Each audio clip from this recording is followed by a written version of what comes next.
To begin, open PhotoADKing in your web browser and search Easter in the search bar.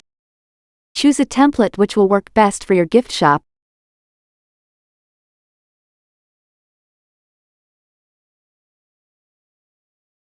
Then update the template text with your gift shop's name.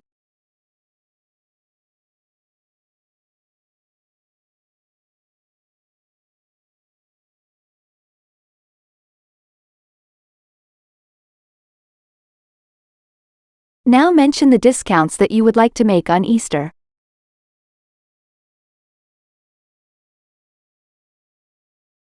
Change the relevant and essential details like the location so customer can get in touch with you easily.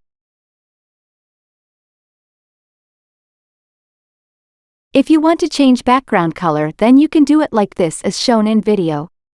Once you are done with your design, make sure to save it to your computer.